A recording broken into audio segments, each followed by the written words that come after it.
a aluna uma vez estava falando que ela deixou todos os copos sem lavar.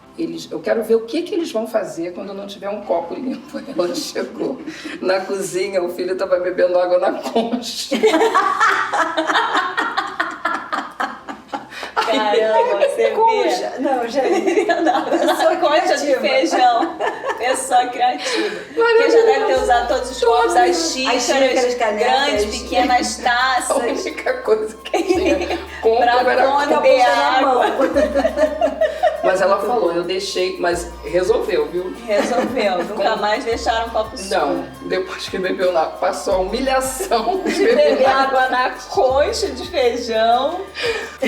Nunca mais faltou copo limpo. Eu queria chamar a atenção para uma coisa que a Estela falou sobre o toque, né? Dessa confusão que as pessoas fazem com o toque.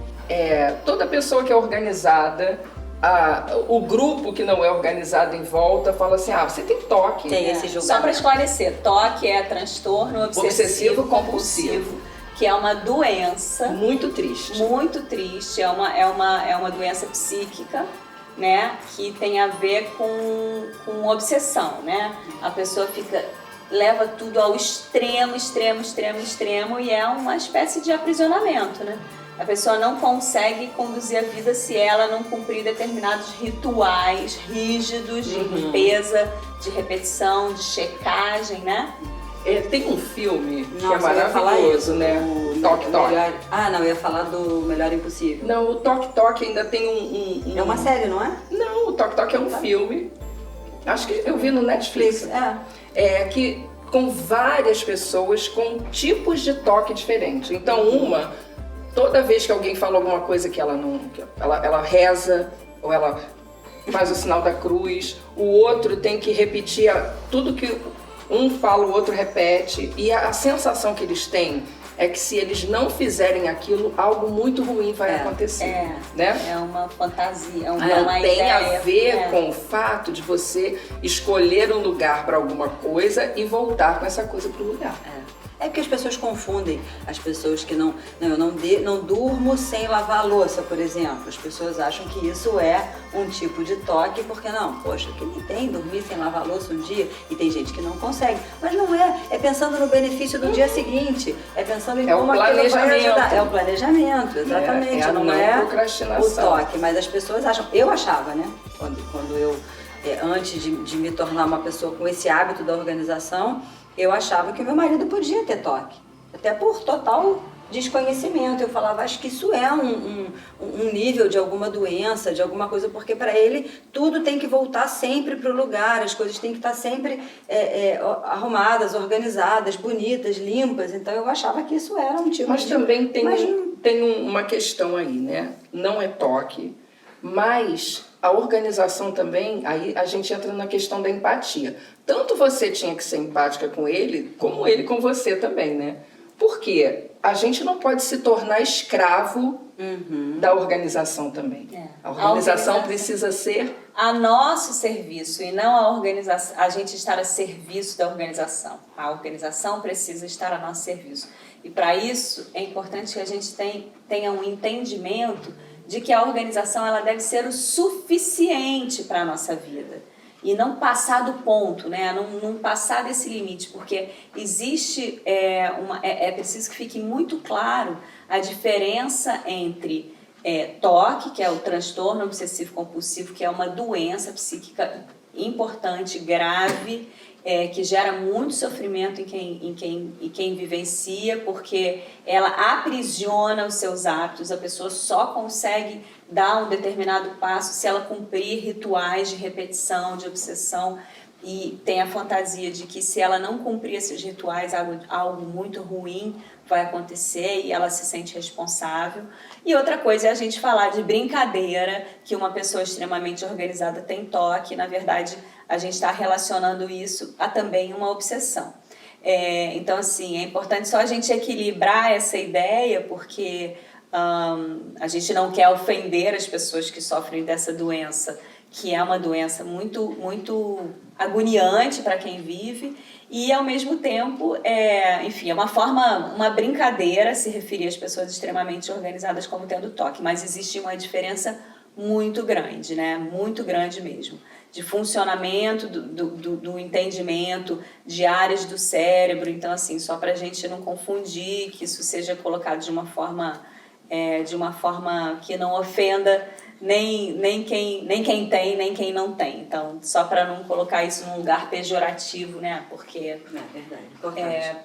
pode causar incômodo para as pessoas que sofrem desse transtorno.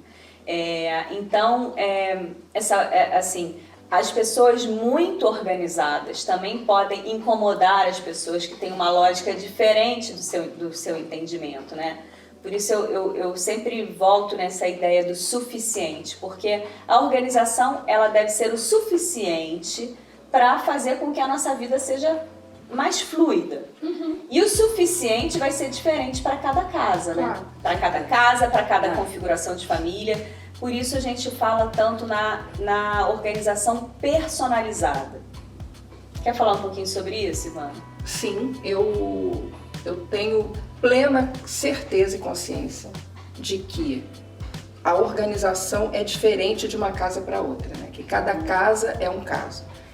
Por terem pessoas diferentes dentro de cada, mesmo que seja uma casa com um homem, uma mulher e uma criança da mesma idade, na mesma configuração de tamanho, da mesma classe social, tudo igual, mas são pessoas diferentes. E é super importante que se leve em consideração o perfil de cada uma dessas pessoas. Um pode ser organizado, o outro pode ser desorganizado, um pode ser um pouco menos organizado que o outro pode ser totalmente bagunceiro, e existe um respeito pelo tempo e pelo espaço de cada um. Então, eu acho que, normalmente, como a gente faz numa casa que tem perfis diferentes entre pessoas, existe um espaço comum que deve ser respeitado por todos, mas que deve ser entendido também por todos. A participação de todos no entendimento de como esse lugar é utilizado é muito importante para que a organização permaneça, né? E também o respeito pelo espaço individual. Estela, pode falar quantos anos você tinha, porque você está linda, não tem problema. Quantos anos você tinha quando você entendeu que a organização era importante? Ontem. Há 2 anos atrás. Há 2 anos atrás. 42 anos. Por que a gente acha que o nosso filho de 13 tem que entender isso no mesmo momento que nós entendemos? É e aí você acha que o Pedroca tem que ser organizado agora, porque você entendeu há 2 anos. Aos 42 anos. Impondo a ele a organização? Não pode ser. Não. Então a gente precisa ter esse tipo de consciência. O nome disso é empatia. Né? Nós precisamos ser empáticos com as pessoas que estão à nossa volta. Então, dentro dessa organização, o nosso espaço comum seja empático comigo também. Então, todos vamos cuidar desse espaço da forma que nós entendemos. E o espaço individual fecha a porta. Até o dia que aquela pessoa, por ela própria, conhecer uma Micaela que faça... Porque uma hora a gente conhece... Que abre esse universo. Uma pessoa que abre esse universo pra gente. Ou por bem ou por mal, né? E sabe uma coisa também interessante? E que também acontecia comigo e agora eu entendo, e a gente vê muitos alunos nossos falando, a questão de tentar organizar a casa inteira de uma vez só. Aquela história de eu vou organizar o meu armário inteiro, que são, sei lá, de repente a pessoa tem 4 portas de armário, tira tudo e óbvio que cansa, ou a pessoa não sabe o que fazer, ou não tem a técnica certa para dobrar, vê que não cabe, e no meio do caminho aquilo se perde. A pessoa fica de saco cheio, não consegue terminar e a organização vira uma coisa chata. Né? Então eu percebi e passei a adotar na minha vida, e vocês falam muito isso nos cursos, que são as metas possíveis. Né? Então se propõe a organizar uma gaveta ou um pedacinho da gaveta, porque assim como toda meta, é tão bom quando a gente cumpre, é tão bom quando a gente realiza.